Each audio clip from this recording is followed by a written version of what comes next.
तो next important हिस्सा है स्पाइनल कॉर्ड। पता है आपको कि हमारे नर्वस सिस्टम के 3 हिस्से होते हैं। तो पहला ब्रेन, स्पाइनल कॉर्ड और मिलियंस ऑफ न्यूरॉन्स। तो स्पाइनल कॉर्ड क्या है, इसको हम लोग देखते हैं।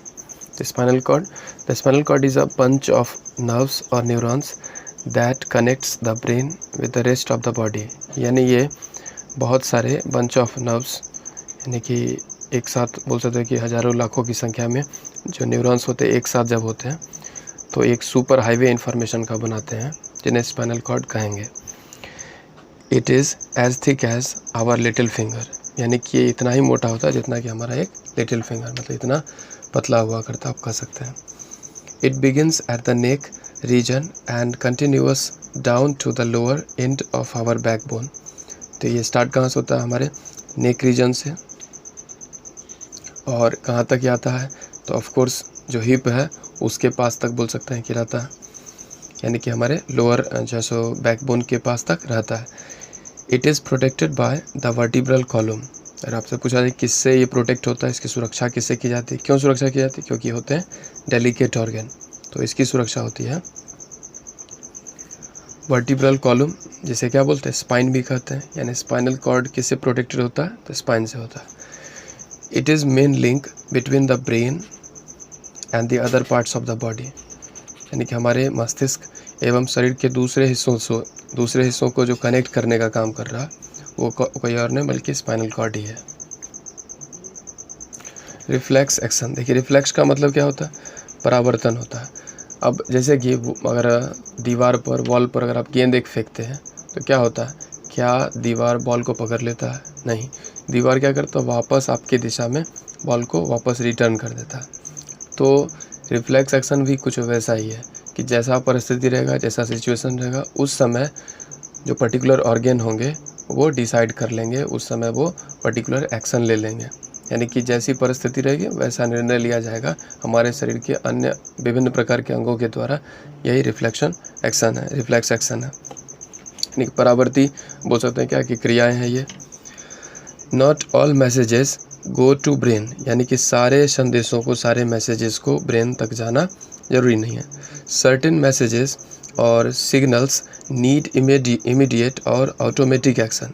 कुछ तो ऐसे मतलब एक्शन होते, कुछ बहुत सारे ऐसे काम होते हैं जिनके सिग्नल को मतलब कोई ब्रेन तक पहुंचाना जरूरी नहीं, बल्कि तुरंत या ऑटोमेटिक वे से कहें तो उसे डिसाइड करना है, मतलब कि अपने आप उस समय डिसाइड करना, नहीं तो लेट हो जाएगा।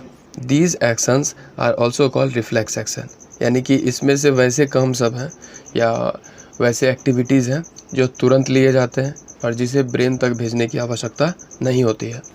For example, when our hand touches a hot object, जब हमारा हाथ एक गर्म वस्तु के पास होता है, इट मूव्स अवे ऑटोमेटिकली, हमारे हाथ जो होते हैं स्वतः ही पीछे आ जाते हैं।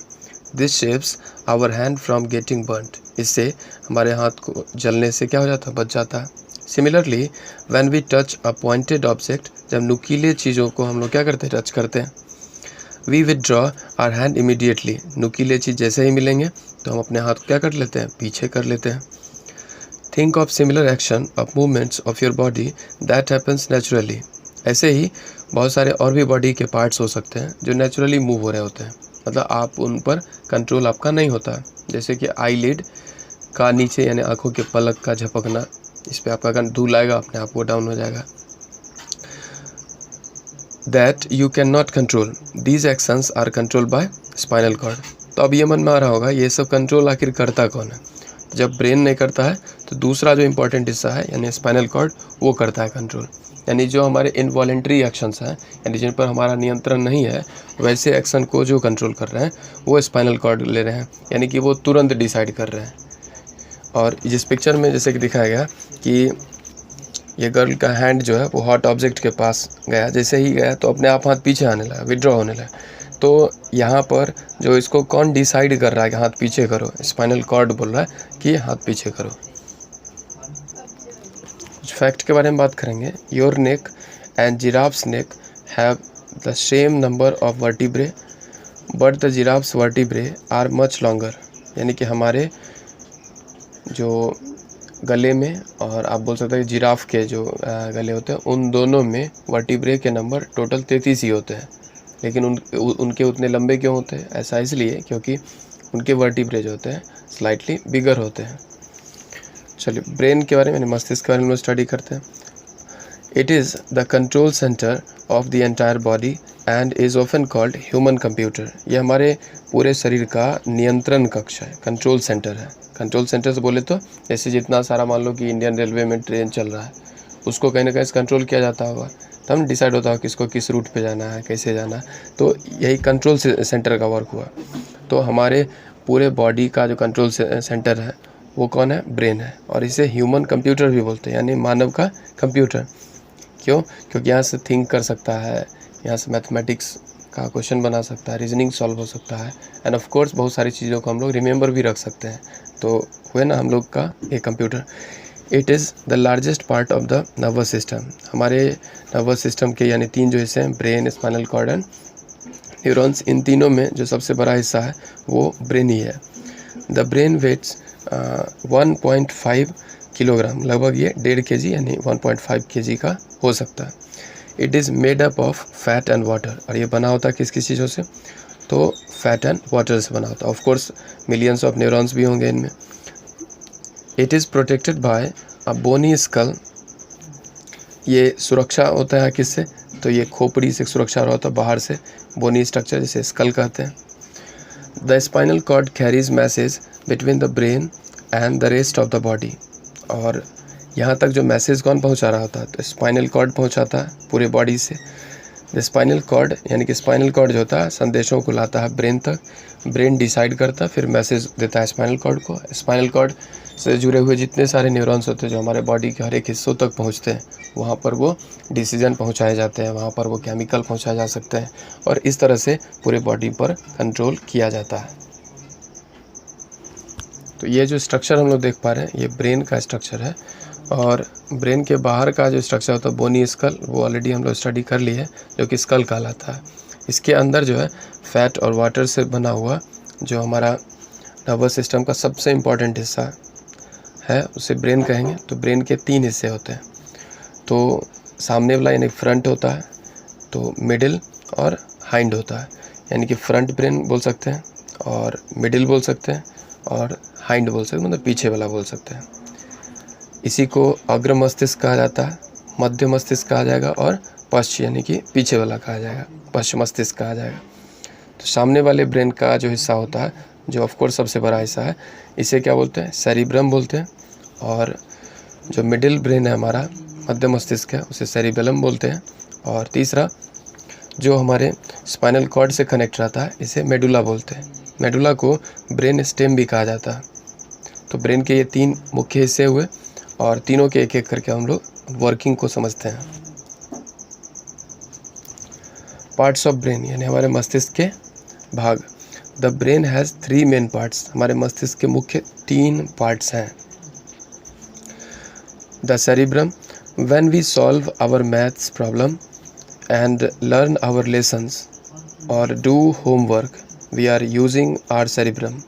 यानी जिस समय हम लोग मैथ के प्रॉब्लम को बनाते हैं या नए लेसन्स हम लोग सीख रहे होते हैं, ऑफ कोर्स हम अपना होमवर्क कर रहे होते हैं, ये सब काम हम लोग ब्रेन के सामने वाले हिस्से यानी कि सेरिब्रम की मदद से करते हैं। This is the biggest part of our brain and is situated in the top half of the brain. और ये हमारे ब्रेन का सबसे बड़ा हिस्सा होता है, बिगेस्ट पार्ट होता है। और ये इसका जो आप बोल सकते हैं कि लोकेशन है यानी अकरेंस है, वो कहाँ है? तो टॉप हाफ यानी क्या कि आधे और ऊपर के हिस्सों में जो होता है उस हिस्से में कहाँ होता है? हमारा सेरिब्रम होता है। It is divided into 2 halfs of hemisphere, यानी कि 2 हेमिस्फेयर में ये अलग हो सकता है। मतलब कि पूरे ब्रेन को आप बोल सकते हैं कि 2 लगभग आधा, ये जो आप हिस्सा देख पा रहे हैं ये सेरिब्रम का हिस्सा, यानी कलर मैं कर दूँ तो ये वाला हिस्सा सेरिब्रम का हिस्सा अगला। तो लगभग ब्रेन जो है, ब्रेन का जो हाफ हेमिस्फेयर है, हेमिस्फेयर किसको बोलते हैं?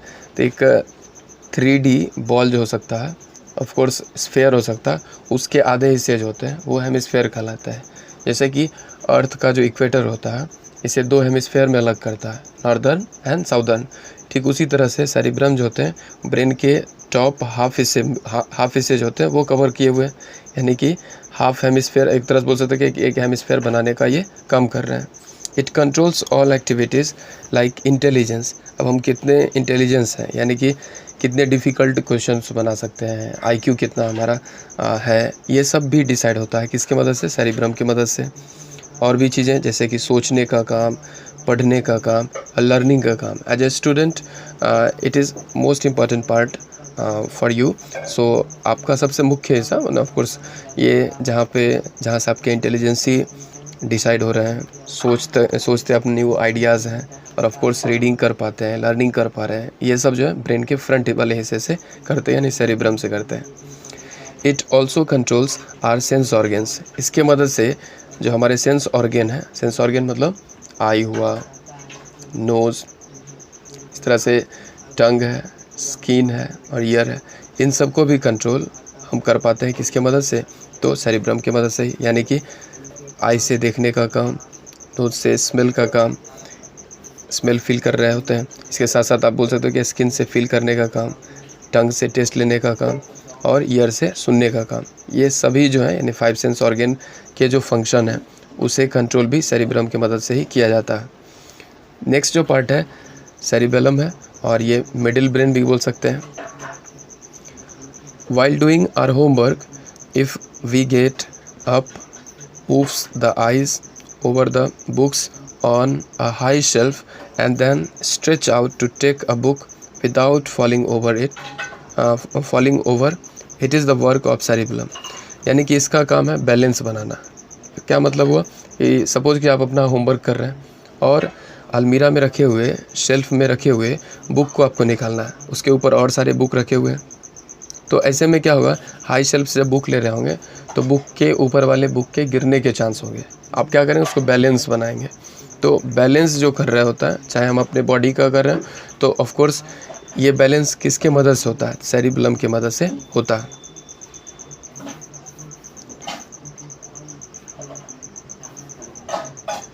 इसे लिटिल ब्रेन भी कहा जाता है। It coordinates the action of muscles.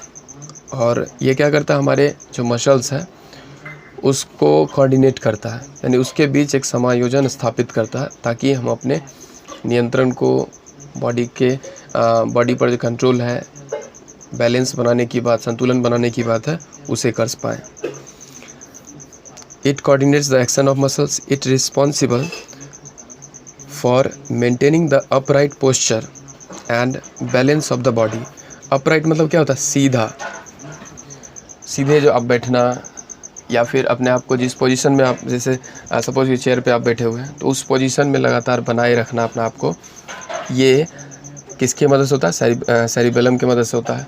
आपने देखा होगा कुछ आर्टिस्ट को ऐसा करते हुए कि एक रोप पर चलते हुए देखा होगा, 2 बम्बू के साथ वो रोप बंधा हुआ होता है, वो आर्टिस्ट जो है उस रोप पर, रस्सी पर चल पाते हैं।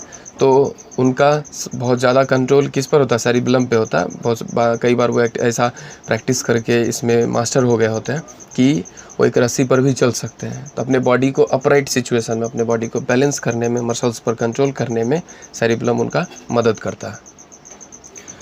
Last but not list the brain stem और मेडुला, यानी कि पश्च मस्तिष्क को बोलेंगे, हाइंड ब्रेन कह सकते हैं इसको। और इसके लोकेशन की बात करें तो इस पिक्चर में अगर देखें लोकेशन, मेडुला के लोकेशन की बात करें तो सेरिब्रम जो है यानी कि फ्रंट ब्रेन है उसके नीचे है, ठीक है, उसके नीचे है। और सेरिबेलम यानी कि मिडिल जो ब्रेन है उसके सामने है, फ्रंट में है, मेडुला का लोकेशन है। और ये कनेक्ट रहता है स्पाइनल कॉर्ड से, यानी कि बॉडी से आने वाले इन्फॉर्मेशन जो होते हैं वो मेडुला होते हुए तब हमारे आगे के हिस्सों में पहुंचता है। द ब्रेन स्टेम और medulla. Medulla is below the cerebrum and is in front of the cerebellum, यानी कि सेरिब्रम फ्रंट ब्रेन के नीचे एंड सेरिबेलम यानी मिडिल ब्रेन के सामने, फ्रंट में होता है। It connects the brain to spinal cord, ये हमारे ब्रेन को स्पाइनल कॉर्ड से जोड़ता है। It is in charge of all basic functions like heart beat, blood pressure, coughing, swallowing, digestion, breathing and so on. It works even when you are asleep. यानी कि medulla जो होता है वो हमारे बॉडी से इंफॉर्मेशन स्पाइनल कॉर्ड से आता है, उसे ब्रेन तक पहुंचाता है। इसके बाद ये हमारे जितने भी बॉडी में जो बेसिक फंक्शन है, जिसे लाइफ प्रोसेस भी कह सकते हैं, यानी हमारे जीवन को लगातार चलाए रखने के लिए जो प्रक्रियाएं होती रहती हैं, उन सब को कंट्रोल करने का काम मेडुला या ब्रेन स्टेम करता है। जैसे कि हमारे हृदय गति को चलाते रहना, हार्ट को लगातार पंप करने में, हार्ट बीट करने में हेल्प करता है, ब्लड प्रेशर को मेंटेन रखने में, कफिंग हम लोग खांसते हैं इस पर, सॉलोइंग भोजन जो निगलते हैं उसमें, डाइजेशन भोजन के पाचन तंत्र यानी भोजन को पचाने में, ब्रीदिंग सांस लेने में, और जितने और भी बेसिक जो वर्क सब है जिसके होने पर हम लाइव रहते हैं, जीवित रहते हैं, इन सब को जो कंट्रोल करता है उसे ब्रेन स्टेम या मेडुला कहते हैं। ये काम तब भी कर रहा होता है जब आप क्या होते हो, सोए हुए होते हो, यानी कि वाइल वी आर अस्लीप। तो ऑफ कोर्स ये भी काफ़ी इंपॉर्टेंट पार्ट है, तब तो हमारा बॉडी लगातार क्या करेगा, रेगुलर फंक्शन करते रहेगा। एक फैक्ट यहाँ दिया गया है कि the left side of the human brain controls the right side of the body and the right side of the brain controls the left side of the body. मतलब कि हमारे ब्रेन का जो लेफ्ट साइड हिस्सा होता है वो हमारे बॉडी का राइट साइड वाले हिस्से को कंट्रोल करता है, और ब्रेन के इसी तरह से राइट साइड वाले हिस्से जो होते हैं बॉडी के लेफ्ट साइड वाले हिस्से को कंट्रोल करते हैं।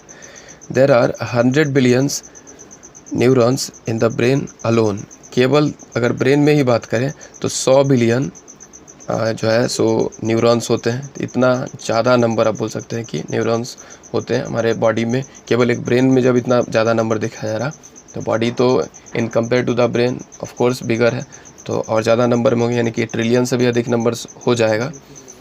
यहाँ एक पिक्चर दिखाया जा रहा है न्यूरॉन्स का, किस तरह से आप देख रहे हैं वायर लाइक स्ट्रक्चर है, और न्यूरॉन्स जो होते हैं वो देख रहे हैं दूसरे न्यूरॉन से भी कनेक्ट है, और इस तरह का नेटवर्किंग पूरे हमारे बॉडी में फैला हुआ होता है। Thank you. We shall study next topic sense organs from the next video.